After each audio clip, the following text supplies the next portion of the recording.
Hi friends, வாங்க வணக்கம். இன்றைக்கி ஒரு அட்டகாசமான ரெசிபி பார்த்துடலாமா? என்ன செய்ய போகிறோம் அப்படின்னா, மீல் மேக்கரும் உருளைக்கிழங்கு சேர்ந்து சும்மா சிம்பிளாக ஒரு தொக்கு மாதிரி செய்ய போகிறோம். சரிங்களா? அதுக்கு தேவையான எண்ணெய் ஊற்றிக்கலாம்ப்பா. ஐயோ ஈரமாக இருக்கா?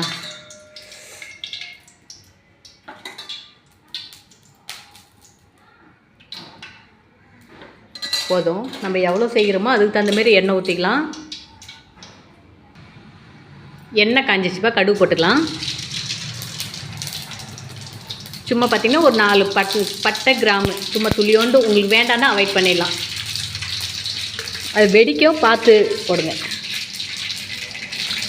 அடுத்தது பார்த்திங்கன்னா கொஞ்சம் இஞ்சி. அடுத்தது பார்த்திங்கன்னா பூண்டு கொஞ்சம்.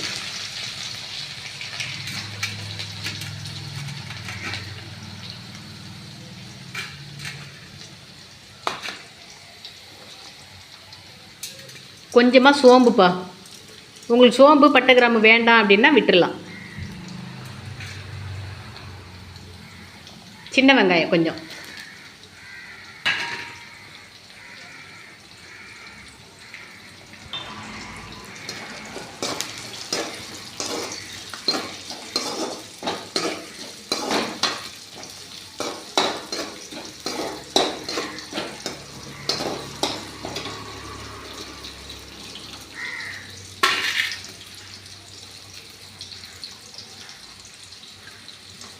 அடுத்தது பார்த்திங்கன்னா உருளைக்கிழங்கு போட்டுக்கலாம்ப்பா.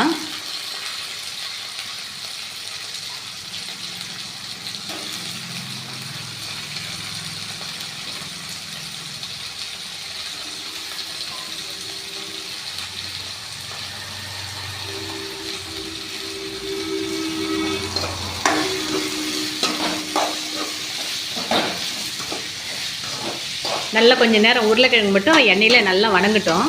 கொஞ்சம் நேரம் ஒரு 4 நிமிஷம் 3 நிமிஷம் அப்படியே வணங்கட்டும். இந்த உருளைக்கிழங்கு பார்த்திங்கன்னா எண்ணெயில் நல்லா வேகும்போது நல்ல மணமாக இருக்கும், நல்ல வாசனை அதிகமாக இருக்கும். அதுக்காக தான் கொஞ்சம் நேரம் எண்ணெயிலே வேக விடுறது.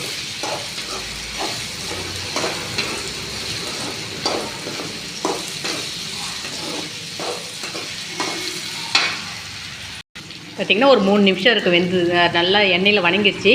தேவையான மஞ்சத்தூள் கொஞ்சம் போட்டுக்கலாம்ப்பா. மஞ்சத்தூள் அளவாக கொஞ்சம் கம்மியாக போட்டுக்கோங்க. கொஞ்சம் மிளகாத்தூள். உருளைக்கிழங்கு வணங்கும் போதே போட்டுக்கோங்க.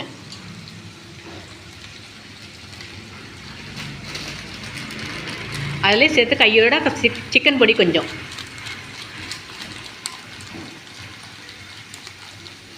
நம்ம இவ்வளோ தான் செய்ய போகிறோன்னு நமக்கு தெரியும் இல்லையா? அதுக்கு தகுந்த மாதிரி பொடி போட்டுக்கோங்க. நான் போடுற மாதிரி போடுறீங்க அப்படின்னா நான் காரம் எக்ஸ்ட்ரா சாப்பிடுவேன். நீங்கள் அதுமாரி போடக்கூடாது. நீங்கள் எவ்வளோ செய்கிறீங்களோ, மீல் மேக்கரும் உருளைக்கிழங்கு எவ்வளோ செய்கிறீங்களோ அதுக்கு தகுந்த மாதிரி செமி கிரேவி வைக்கிறீங்களா, கொஞ்சம் கிரேவியாக வைக்கிறீங்களா அப்படின்னு அதுக்கு தகுந்த மாதிரி பொடி இதெல்லாமே சேர்த்துக்கோங்க. நீங்கள் காரம் கம்மியாக சாப்பிட்றவங்களா கூட இருக்கலாம். எந்த சமையலுமே இது மாதிரி பொடிலாம் வந்துட்டு எண்ணெயில் வணங்கும் போது நல்லாயிருக்கும், டேஸ்ட் நல்லா கொடுக்கும்.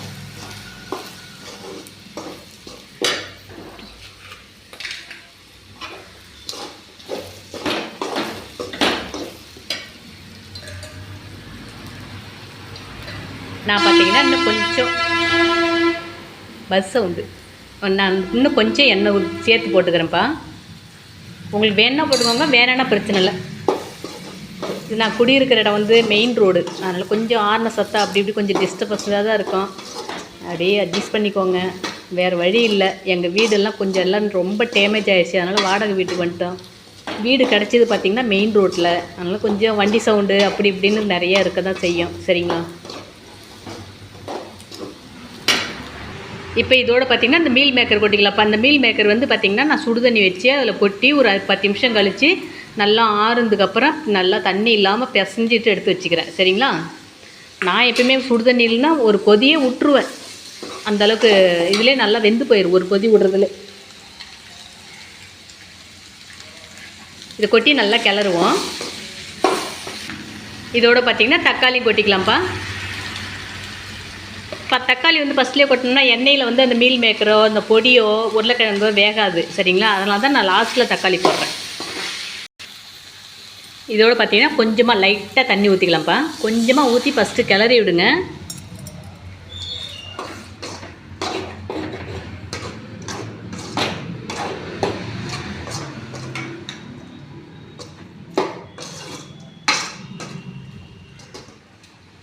ஃபஸ்ட்டு கொஞ்சமாக தண்ணி ஊற்றி நல்லா கிளறி விட்டுட்டு அதுக்கப்புறம் பார்த்திங்கன்னா இன்னும் கொஞ்சமாக தண்ணி ஊற்றிக்கோங்க. சரிங்களா? உங்களுக்கு வந்து எப்படி கிரேவி வேணும் அப்படிங்கிறத பொறுத்து தான் இருக்குது. இந்த தண்ணி பார்த்திங்கன்னா உருளைக்கிழங்கு வந்து பாதி வேக்காடு வந்து வெண்ணெயிலே வெந்து போச்சு இல்லைங்களா? இந்த லைட்டாக தண்ணிக்கு உருளைக்கிழங்கு வேகிறதுக்கு இந்த மீல் மேக்கர் வேகிறதுக்கு சரியாக இருக்கும். சரிங்களா? எனக்கு வந்து தண்ணி போதும்.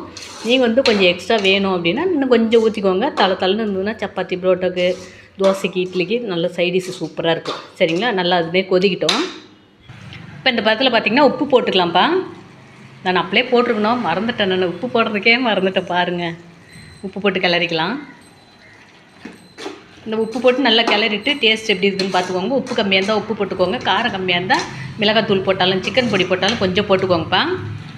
பார்த்திங்கன்னா நல்லா வெந்திருக்குதுப்பா. எனக்கு பார்த்திங்கன்னா கொஞ்சம் செமி கிரேவியே வேணும் அப்படிங்கிறதால நான் விட்டுட்டேன். இதுக்கு மேலே நான் தண்ணி ஊற்றலை. அப்படியே ஃபஸ்ட்லேயே ஊற்றினேன் இல்லைங்களா? அவ்வளோதான் தண்ணி. நல்லா வெந்து போச்சு. இதில் பார்த்திங்கன்னா சாப்பாட்லேயும் போட்டு சாப்பிட்டு வர மாதிரி, தோசையிலையும் தொட்டு சாப்பிட்ற மாதிரி நான் இறக்கியிருக்கேன். எனக்கு வந்து சாப்பாட்டுக்கு தேவை. சரிங்களா? அவ்வளோதான். உங்களுக்கு வேணும்னா இன்னும் கொஞ்சம் லைட்டாக தண்ணி விட்டு காரம், உப்பு எல்லாமே போட்டு நல்லா கொதிக்க வச்சு இறச்சிக்குவோங்க. சூப்பரான ஒரு சிக்கன் வறுவல் மாடலில் மீல் மேக்கர் உருளைக்கிழங்கு. சரிங்களா? சூப்பராக இருக்கும். இது மிஸ் பண்ணாதீங்க, சாப்பிட்டு பாருங்கள். இதே மாடலில் இன்னொரு மாடல் இருக்குது. அது இன்னொரு நாளைக்கு வீடியோ வரும்ப்பா. ஓகே, பாய்.